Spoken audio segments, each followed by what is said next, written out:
All right, back on the signal caller here, Dwayne Douglas here, along with Solo Lopez. We're gonna roll all into the we have a quick conversation about Shador Sanders, and then we'll go into our draft, our draft classes that we like. Listen, people go back and forth with Shador. I understand it, I get it. You know, I'm not sure about how how the whole situation went as far as that meeting with the Giants and kind of the fuel of what that is to what led to him dropping in the draft.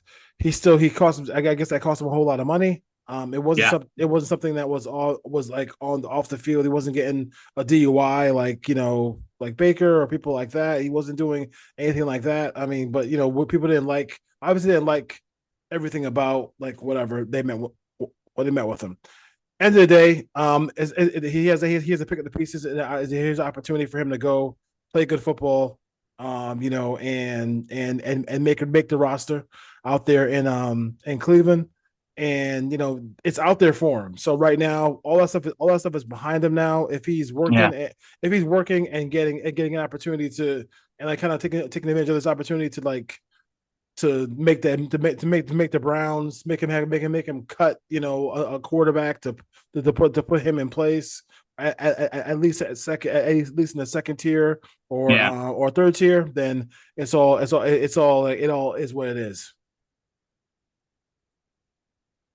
Yeah, it's I think that they were I can in fact I can almost guarantee you there were things that he could have done better that would have elevated his draft stock. And this seems to be a mentality mindset situation of his own that either he was misguided in thinking that he could have Yeah, done anything that he like. I feel like this is a Caleb Williams type of situation. Like this is I feel like Shadur acted the way everybody thought Caleb Williams was acting last year.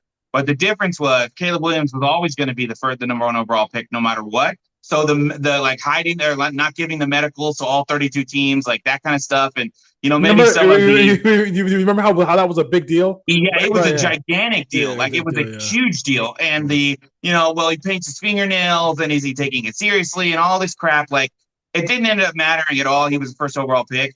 And I feel like from basically the end of the college football season and on, the information was that Shedeur Sanders was a first round pick or a top five pick no matter what.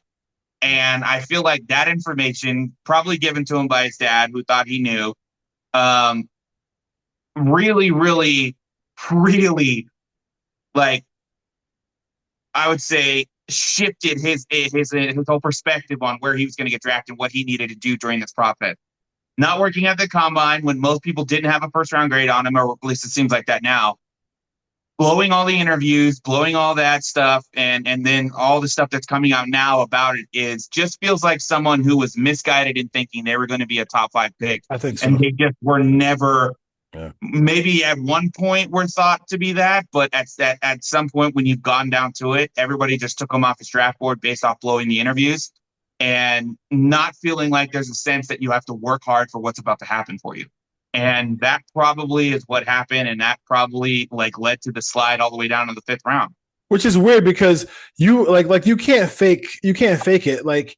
You can't he worked hard behind the scenes to become a better quarterback every year. Yeah, Every year, it wasn't like he had like the golden arm or like he was fleet of foot and can do all this do make all these plays, ad lib plays like a Caleb Williams or Jaden Daniels. Like he had sure.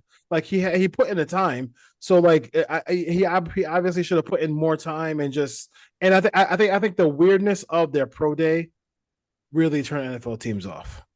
Like It had, I mean, there's the only explanation. yeah. Yeah. I The mean, weird it was just a weird pro day where Dion was there and telling NFL telling his players don't listen to the NFL guys. I'm like, bro, like this is they're trying to what are you yeah, doing? What are you doing?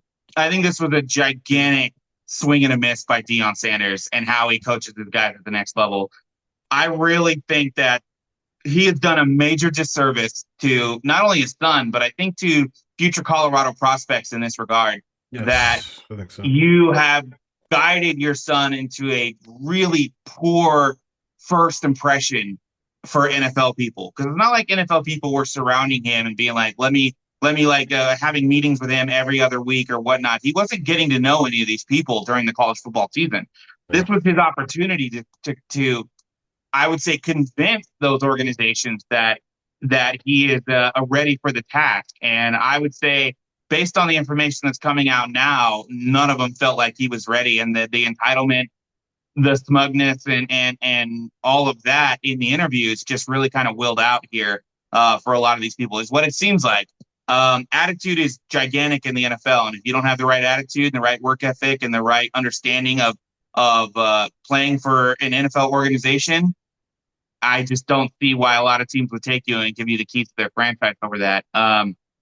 But again, with He, that being he said, has the however, opportunity right now. he has the Yes. opportunity to play. There's 5 quarterbacks on the Browns right now that are rostered: Watson, Flacco, Kenny Pickett, Dylan Gabriel, and Shadir Sanders. Dylan Gabriel was picked 2 rounds earlier. Do I think he's a better quarterback than Shadir, a better prospect? Not a chance. I had Shadir as my second rated quarterback. That's why I thought the value was there for the Raiders if they wanted to take him in the third, fourth, or fifth round. I obviously had him mocked with the 6th overall pick because I wasn't privy to any of the information that we had Mm-hmm. after the draft. I wasn't privy to any of that. Would I have still taken him at 6 had I known about the stuff behind the scenes? Absolutely not. I think a lot of people feel that same way. But we weren't privy to that information with that regard. But the talent is there. I think he's a first round graded talent. I like his decision making. I'd like to see him behind a competent offensive line, a competent running game. I think he's going to get that in Cleveland. So he's going to have the opportunity. If you want to talk about strictly opportunity, Cleveland is the best spot because their quarterback room is a gigantic mess. Yeah. So, and that was the best opportunity for him to win out based off ability and work ethic alone. So now that he's on an organization, we'll see how it goes. Yeah, no question about it. Time to put your head down and get in the playbook and to take advantage of the opportunity. Can I ask you one question before we move on? For Mr. Shadir Sanders, go ahead. Do you think that retiring Shadir Sanders' number had a negative impact on his draft status?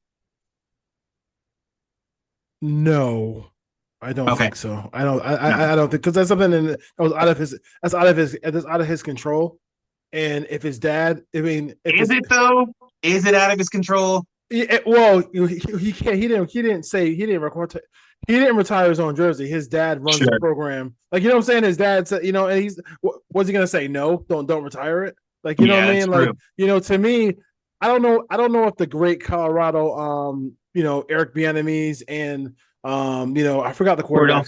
Cordell Stewart, people like that. I don't know if those guys who won the national championship I'm not sure if they have a Ring of Honor at Colorado. I never looked it up. They do, I think. Yeah. They do, yeah. So like, if they were bringing back, it should really be like teams who win championships, those guys, and also just or Heisman, or just high. In college, it's usually just Heisman's. Like, you know what I'm saying? And you got Heisman's there. You got, I think Rashad Shalom won a Heisman there too, right? He won a Heisman in Colorado. Rashawn Salam. Yeah, so like, yeah. So well, you look at North Carolina for their basketball team. If you win Player of the Year, they retire your jersey.